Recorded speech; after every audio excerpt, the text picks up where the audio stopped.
You got to hand it to Dragons fans. Not even a few days into their Save Our Sads campaign, they've already started clearing things out. Hello guys, it's 899 here and welcome to today's video, and today we're going to go through our tips and predictions for round 8 of the 2026 NRL season. Last week I think we went pretty meaty in to say the least, but now it's a new week.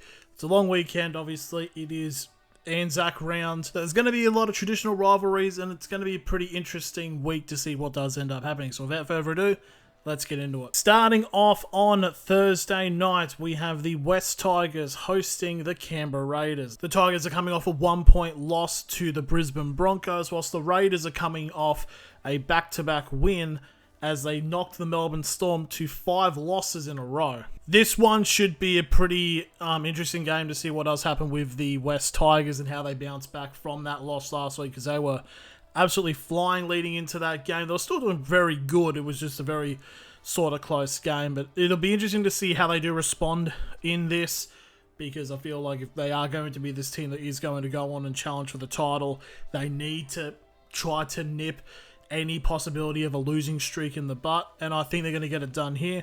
So I'll say I think the Tigers will get the win. Now we go to the Friday night games, where at 6 PM we have the North Queensland Cowboys taking on the Cronulla Sharks. The Cowboys are coming off getting just absolutely pimp-slapped by the Manly Sea Eagles, whilst the Cronulla Sharks are coming off a bye. I will say that Cowboys game was really weird as a neutral, because it was two teams who no one really had a lot of expectations for, but then they started getting on good runs of form in comparison to Manly, and it's just, by the time the game ended up happening, Manly were just all over them, even with the injury to Tom Trbojevic. But yeah, the Sharks coming off the bye, this is a game they need to win, and I think that they will get the job done. But if they don't, then... And then we go to the 8 PM match, where we have the Brisbane Broncos taking on the Canterbury Bulldogs.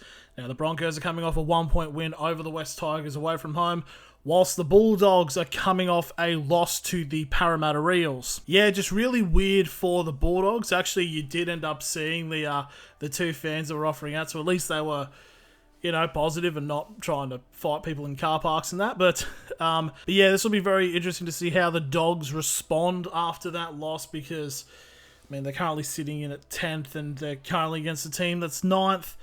They are pretty heavily favoured, but I feel like it's just Suncorp. I don't know why. It's just speaking to me. I know Haas did get hurt, but I think possibly Brisbane should be able to get this one done. Might be close.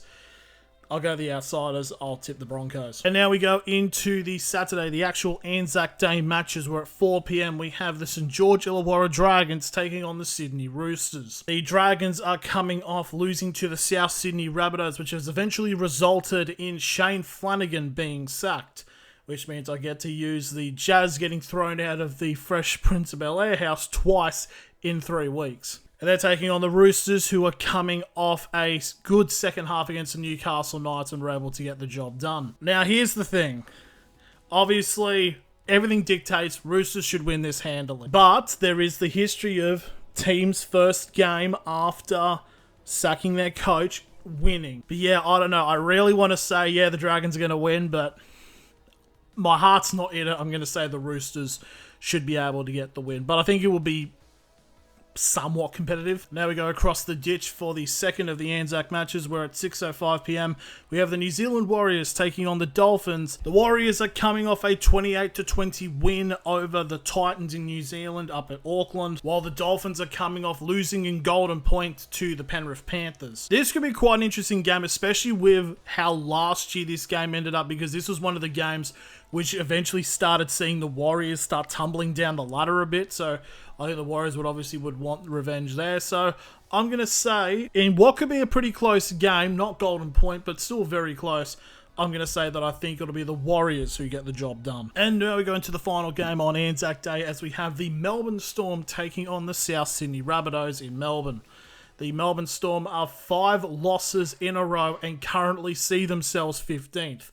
The last time they were in any type of position like that, they were cheating the fucking comp. This is like, if we could possibly somehow get to the line of like 6 straight losses for the Melbourne Storm, I don't think I'd be more erect. Whilst the Bunnies are coming off a win over the St George Illawarra Dragons. I feel like the Storm need to win at some point.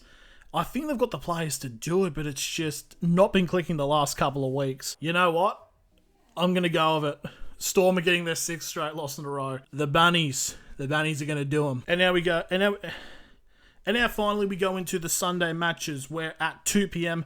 we have the Newcastle Knights taking on the Penrith Panthers. The Knights are coming off a very good first half, but then a very bad second half against the Sydney Roosters, which unfortunately I didn't watch because I was watching one match which resulted in this. So yeah. Also, trophy count 3-2. Who's the pride of the hunter now? And the Penrith Panthers are coming off a Golden Point win over the Dolphins up in Darwin, which really just proves Nathan Cleary is the only person from Penrith that can be described as having ice in his veins, and it's a metaphor. But yeah, realistically, I think the Knights have got some good players. I mean, we're starting to get players coming back, but it's Penrith, it's the evil empire. It's pretty interesting if we basically have got the Axis forces playing in Newcastle. So yeah, I think Penrith are going to win this. And finally, the last match of the round takes us to Brookvale as we see the Manly Seagulls take on the Parramatta Eels. Now the Manly Seagulls are coming off just a dominating win over the North Queensland Cowboys up in Townsville, which did also have the add-on effect of Tom Trbojevic being injured, his hamstring once again, whilst the Eels are coming off beating the Bulldogs off. I think Manly have just been really good ever since. So it's been like one of the few times they could have a coach also run out and probably still play. But Manly are really starting to gel together, and I just don't really see this stopping. So I think Manly will get the win. And those are my tips for the round. Who do you guys have? Let me know in the comments below. Thank you all very much for watching, and I'll see you all later.